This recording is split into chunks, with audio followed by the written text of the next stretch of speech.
जय श्री कृष्ण दोस्तों। तो आज है नर्मदा जयंती और हर साल की तरह मैं आज गई थी रात में नर्मदा जयंती मनाने के लिए, क्योंकि सुबह के टाइम पे बहुत भीड़ रहती है और मेरा जाना पॉसिबल नहीं हो पाता है। इसलिए मैं हमेशा से ही रात को 12 बजे जाती हूँ, ताकि मैं बहुत ही अच्छे से दर्शन कर सकूँ और मैया को बर्थडे विशेस दे सकूं। पहले तो मैं आपको बता दूं कि माँ नर्मदा की जयंती और वो भी जबलपुर संस्कार धानी के लोगों के बीच में मनाना, मतलब इससे अच्छी कोई चीज़ कोई हो ही नहीं सकती है।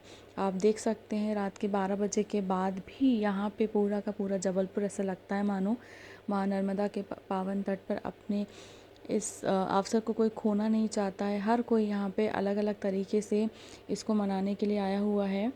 यहाँ पे इतने सारे लोग हैं, छोटे बच्चे से लेके बड़े बुजुर्ग सारे के सारे यहाँ पे इतने उत्साहित दिख रहे हैं मानो उनका खुद का बर्थडे हो। वैसे ये तो बहुत कम है जो अभी दिख रहा है।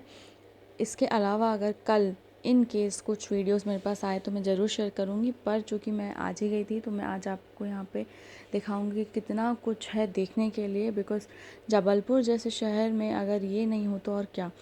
माँ नर्मदा का उत्सव यहाँ पे बहुत ही धूमधाम से मनाया जाता है। साथ ही यहाँ पे आपको देखने मिलेगा कि इतना प्यारा डेकोरेशन है और हर मोहल्ले गली की टोली अलग अलग तरीके से यहाँ पे आती है और अपने अपने हिसाब से यहाँ पे वो लोग माँ नर्मदा का जन्मोत्सव मनाते हैं। कई लोग भंडारे करवाते हैं। यहाँ पे एक दिन पहले से ही भंडारा शुरू हो जाते हैं और इवन सुबह भी अगर भंडारे होंगे तो उसकी तैयारी वो आज ही से कर रहे हैं। कई भंडारे यहाँ पे बट भी चुके हैं। कई लोगों ने अलग अलग तरीके से मनाया। साथ ही स्पेशल रहा यहाँ पे केक। यहाँ पे बहुत बड़े बड़े केक कटवाए गए, जैसा कि मैंने आपको यहाँ पे दिखाया हुआ है कि इतनी भीड़ थी। मेरी फैमिली भी आई हुई थी जहाँ मिले और हमने लड्डुओं का वितरण किया हुआ था। इसके साथ ही मैं बता दूँ आपको, इससे कई गुना सुंदर नज़ारा आपको कल देखने को मिलेगा। आप देख सकते हैं यहाँ चारों तरफ इतनी भीड़ है, इतनी भीड़ है कि आप एक माँ का फ़ोटो भी आप मतलब पास जाके मैं इतना नहीं ले पाई, क्योंकि वो बहुत दूरी पर थे और इतनी भीड़ थी कि मैं अंदर नहीं घुसी ज़्यादा। और मेन बात इस बार का मैंने देखा कि जो डेकोरेशन था, मतलब मैया जी के दीवार के साइड में मैया जी की नदी का बहाव दिखाया गया था, जो कि बहुत ही प्यारा लग रहा था। लाइटिंग, फिर पटाखे जलाए गए। मतलब किसी को अगर सच में जबलपुर में कुछ देखना है तो वो नर्मदा जयंती है। ना सिर्फ नर्मदा घाट पर बल्कि पूरे शहर में इतनी भीड़ थी, इतनी भीड़ थी। इवन मुझे नहीं लगता रात भर पुलिस वाले भी बेचारे अपने घर जा पाएंगे, क्योंकि यहाँ पे लगातार लोग आते जा रहे थे, आते जा रहे थे, कंटिन्यूसली आ ही रहे थे। और इन्हें टू व्हीलर, फोर व्हीलर, साथ ही ऊपर से इतने लोग यहाँ पे ऐसे भी आते हैं जिन्हें शायद रात भर यहाँ रुकना रहता है। जागरण चल रहा था और यहाँ पे आप देख सकते हैं गाड़ियों की व्यवस्था भी, हर गली में लोग घुसने की कोशिश कर रहे थे और भीड़ के चलते हम लोग ने वो रास्ता चुना जहाँ पे ज़्यादा भीड़ नहीं थी और जहाँ से हम ईज़िली जा सकें। सो यहाँ पे ये जर्नी हमारी थी माता जी के बर्थडे की। मैं आपको आगे दिखा रही हूँ अलग अलग तरीके के डेकोरेशंस। ये देखिए, यहाँ पे हुई थी महाआरती, जहाँ पे मैया जी की तस्वीर के साथ ही बहुत सारी आरती यहाँ हुई थी और साथ ही केक बंटवाया गया। अलग अलग तरीके के फ्लेवर्स के केक काटे गए।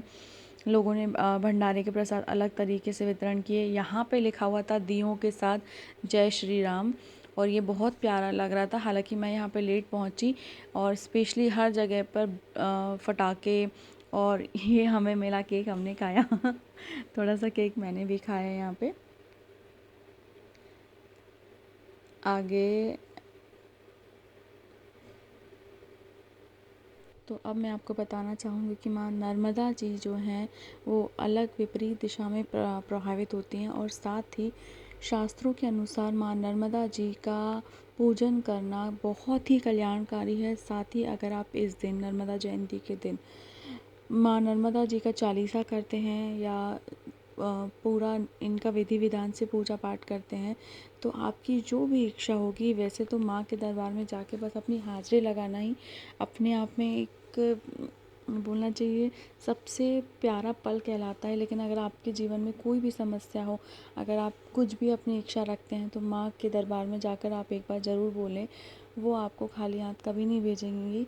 और माँ नर्मदा जी के बारे में एक और चीज़ बता दूँ मैं, माँ नर्मदा जी को आप जितनी बार देखेंगी उतनी बार आपको लगेगा कि वो साक्षात आपको बिल्कुल अपने सबसे विशाल रूप में देख रही हैं। और ये फीलिंग मुझे सबसे ज़्यादा तब होती है जब मैं माँ नर्मदा जी की आरती में होती हूँ, और जब भी मेरा ध्यान नदी की तरफ जाता है, ऐसा लगता है माँ नदी की से जस्ट थोड़ा सा ऊपर बहुत बड़े रूप में मुझे देख रही हैं, और वो सारे भक्तों को बहुत सारा आशीर्वाद दे रही हैं। तो जिन लोगों ने भी कभी, अगर नर्मदा जयंती तो है ही अपने आप में एक प्यारा सा दिन, इसके अलावा भी आप अपने किसी भी दिन जब भी आपको लगता है कि आप ग्वाली घाट जा सकते हैं, तो आप आरती के समय ज़रूर आने की कोशिश करें, क्योंकि यहाँ की आरती आपके लिए बहुत ख़ास रहेगी। आपने ऐसी आरती कहीं अटेंड नहीं करी होगी, और साथ ही आपको बहुत ही ज़्यादा मानसिक शांति मिलेगी, जो कि आज के जीवन में बहुत ज़रूरी है। तो यहीं पर आज का व्लॉग मेरा समाप्त करती हूँ। बोलो माँ नर्मदा मैया की जय। आप सभी को नर्मदा जयंती की बहुत बहुत बहुत हार्दिक शुभकामनाएं हैं। यहाँ पे हम रुके थे और बहुत प्यारा मैया जी का चित्र था, तो वो मैंने रिकॉर्ड किया था। चलिए, अब मैं आपसे जय श्री कृष्ण बोलना चाहूँगी, और मैं आपको मिलती हूँ अपने आने वाले नेक्स्ट व्लॉग में, जहाँ पे मैं आपको बताऊँगी अगर मैं कल गई। हाँ, हालांकि मैं बता दूँ कि कल मेरे घर में बहुत सारे लोग आने वाले हैं, क्योंकि हम लोग नर्मदा नदी के बहुत पास रहते हैं, तो वहाँ पर ये उनको अच्छा रहेगा कि पास में घर रहेगा और वो इजीली जाके अपना माँ नर्मदा के दर्शन कर सकते हैं। सो फाइनली अब जय श्री कृष्ण। जो भी जबलपुर में है वो ज़रूर ज़रूर नर्मदा जयंती के दिन माँ के दर्शन ज़रूर करें। जय श्री कृष्ण।